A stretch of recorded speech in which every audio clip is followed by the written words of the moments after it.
Hey y'all, welcome to My Way Mysteries, the channel that brings you interdimensional content, which means that the readings are from a broad and expansive point of view as they are channeled through vast dimensions of space and time and therefore should resonate with you guys whenever you come across them. So, I know I said archetype, but I am not ready for archetype readings. So guys, we're gonna do our revival, which is our collective readings, right? And maybe tomorrow I'll be ready now. But let's go revival. And when I say I'm not ready, do you know what I mean? It's like I'm still being flooded by like collective messages type of thing. So which means that whatever archetype is trying to get through, I can't connect to those messages because the other messages are like, excuse me, you just gonna let them cut the line like that? No, I'm not. So let's get these messages out there and see. Oh, okay. Okay. Whoever's trying to trick you in your life, let them. It's not gonna work out the way they think. Let them. And by trick you, what I mean is whoever's trying to pretend they're your friend but actually not your friend, or suddenly trying to pretend like they're on your side, like let them. Just let them. Let them pretend. Something is gonna blow up in their face and you're just gonna be there like,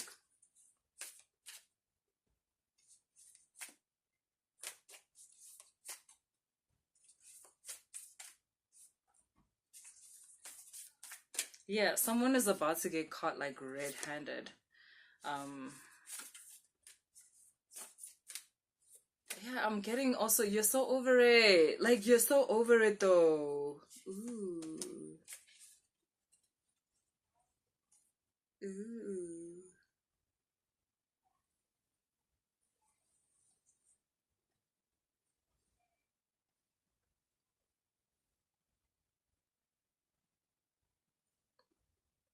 Okay, also guys, I think, okay, another reason why I felt like I wasn't ready for the archetype readings, because the archetype that's actually knocking on my door, it's very out there in terms of like outside South Africa, outside of Africa, and I don't know how you guys are going to relate to that. I feel like you guys are gonna be like, yo, lo asilethela archetype abantu abamhlophe kwenzakalani, like, and there's nothing I can do. Mina, I'd be like, and I be connecting to all. It's like I keep telling you guys, Mina, I got into this through Gnosticism, and what Gnosticism does is that it literally gets you connected with all these cultures, all these religions. That's why, Mina, I am beefing with no religion.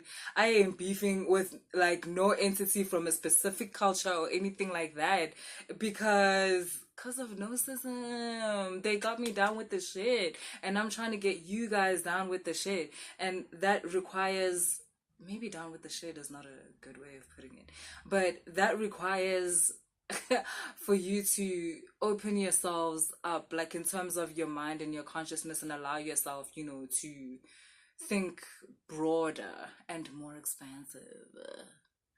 And yeah, allow yourself to connect, because sometimes there's other teachings that are outside of your culture, outside of like your day-to-day understanding, and your own ancestors are trying to connect you, but you're like, angbazi mina laba. Yeah, we know that you don't know them. We're trying to get you to know them so that you can expand yourself.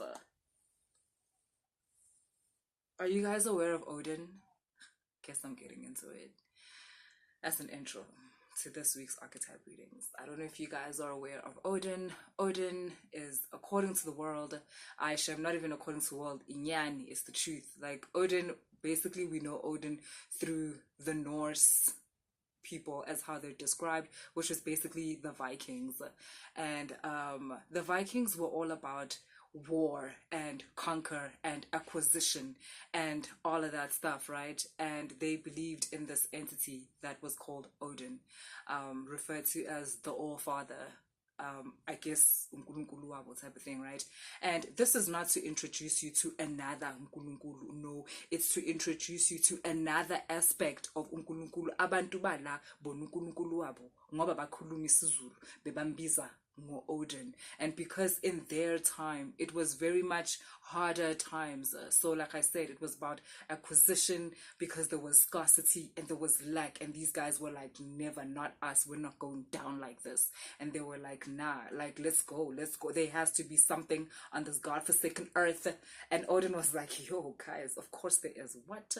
And basically, yeah, they connected to this version of unkulunkulu who helped them to acquire and to rule and to conquer and to be about that life. And yes, granted, that might not be what you're into, but also let's not forget, the story of Odin is that Odin gave up his one eye for knowledge. So it's not just about war and conquering and acquisition, it's also about deep knowledge and higher knowledge. And Odin was also partnered or married to the goddess Freya, and Freya was basically a healer. Like, she was definitely what do they call them, those maidens, what do they call them? She knows how to fight, basically. She knows how to fight, that's what it is. But she was a healer. Another thing that's coming up, I don't know how this relates to you guys, but I'm just gonna keep talking.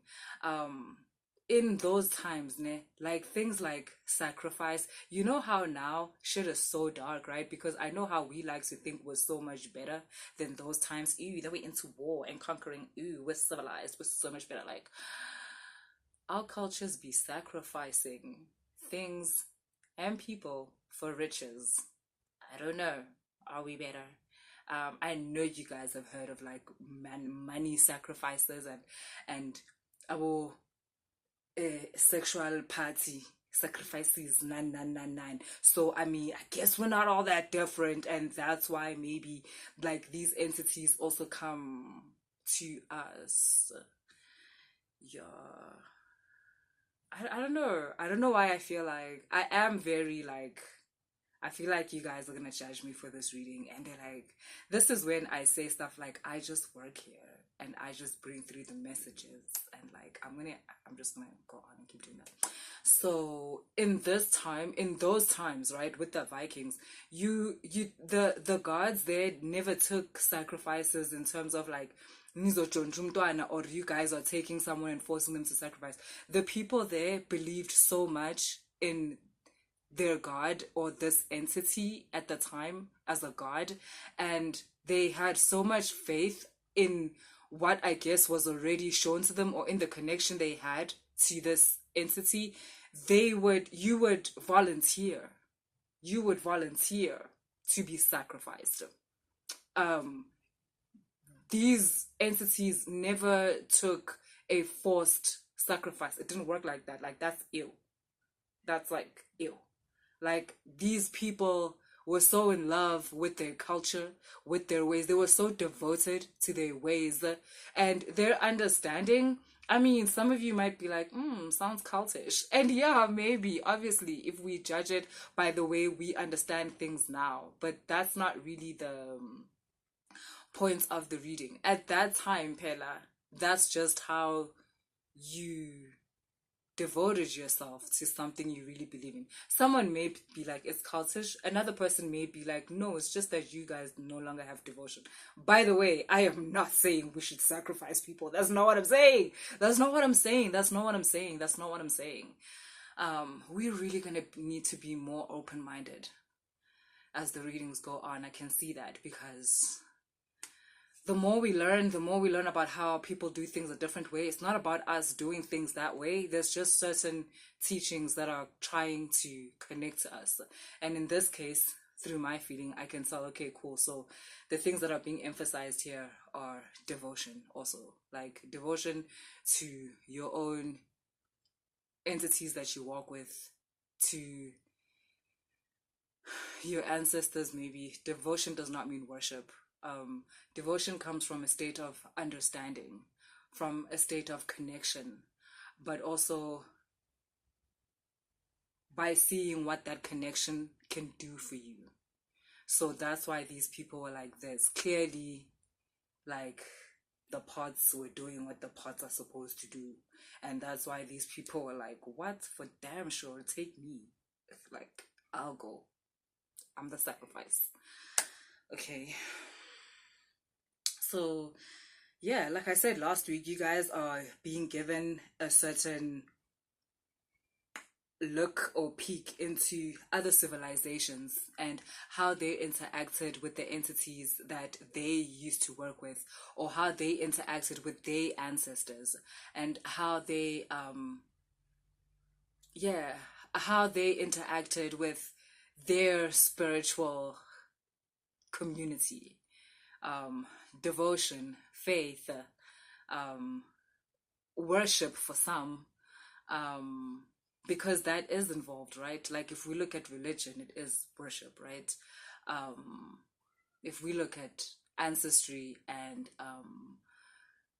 entities, it's devotion, it's connection. So yeah.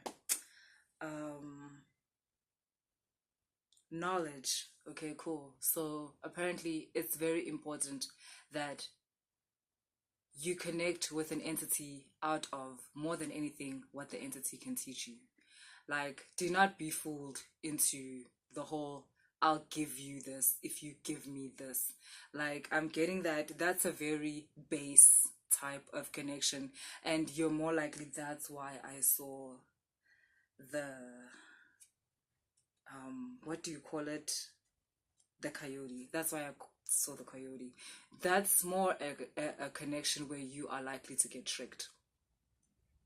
This connections of, you go do this for me, I'll do this for you.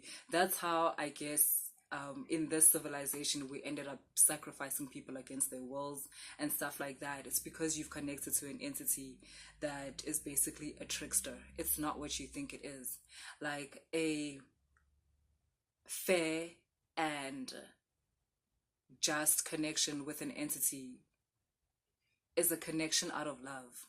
It's a connection out of, it's a teacher-student type of connection. It's almost this entity's duty at the frequency that it's at, to bestow knowledge upon you based on this frequency that you were able to reach. That's how you have earned the knowledge.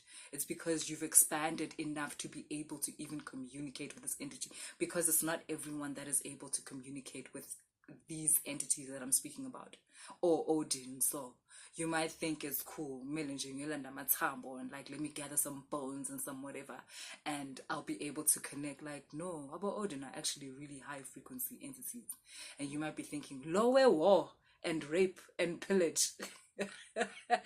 Yeah, yes, in a lawyer. And I would argue that if we look at the Bible, you would find some like very similar situations. But since I don't argue, I'm not gonna say that. I'm not gonna say that to you. Different times, guys. Again, I guess the readings are gonna require you to just expand your mind a bit. Oh my God, I can see us losing some people because they're like, nah, I don't think so. But I guess that also is what it is, reading. Shuthi labo isikhathi sabo sesifikile, you've learned what you needed to learn, sizoqhubeka nabanye. But yeah, we're going deeper into the teachings. It's getting late.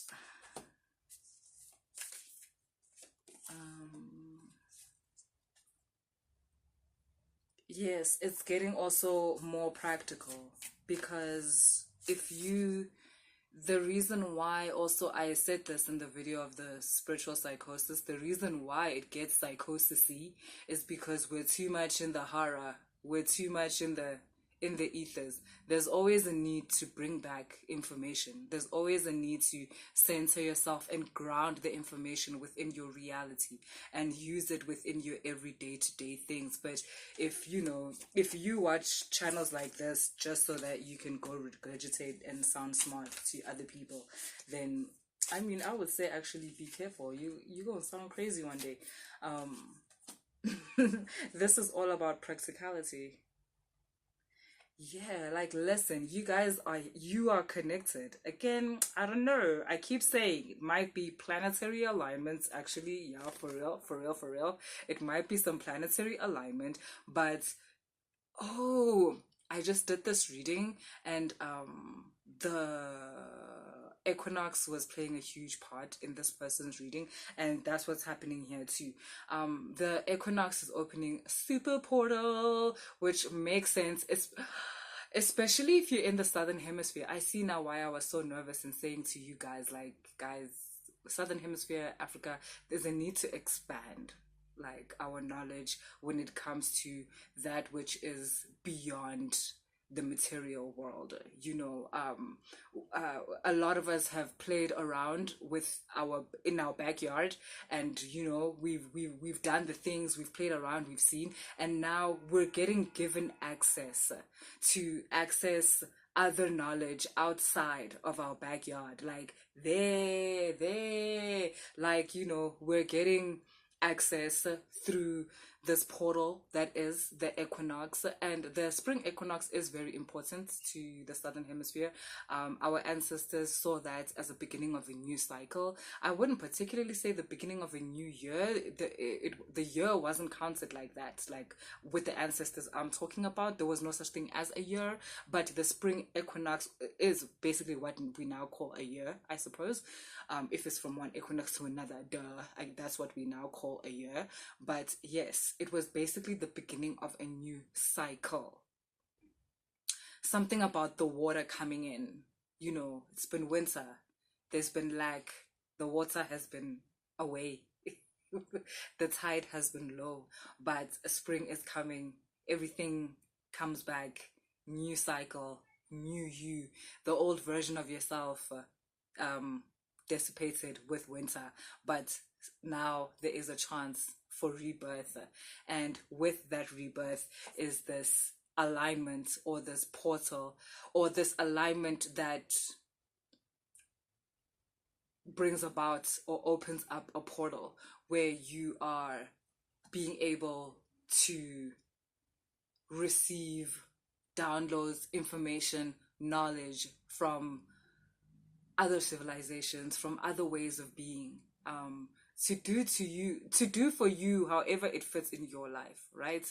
And obviously, even for those of you who are not in the southern hemisphere and you're in the northern hemisphere, it might not be your culture. For instance, the Norse culture might not be your culture, but you are being given this opportunity to integrate yourself with cultures outside of your own, with beliefs, understandings, knowledge outside of your backyard. Ben Okri, one of my favorite African authors. Ben Okri is Nigerian, but I think he's based in London. He wrote Astonishing the Gods. He wrote The Famished Road. Guys, I swear The Famished Road is one of the best books I've ever read in my life. Like, what?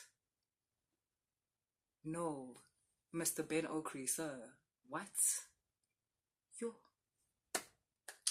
And in Astonishing the Gods, which is also one of the best books I've ever read in my life, but in that, guys, The Famished Road is a classic.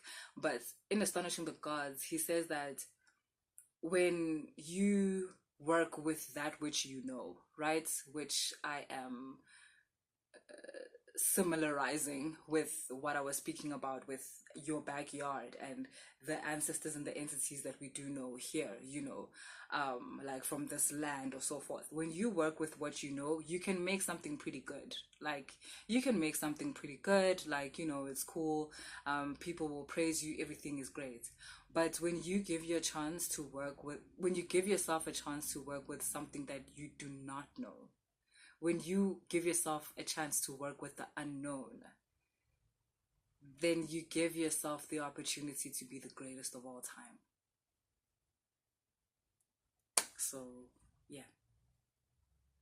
That's what's up. That's what I have for you guys today. If the reading resonated, please like, share, and subscribe. And if you want to book a personal reading, all the information is in the description box. Cool, guys.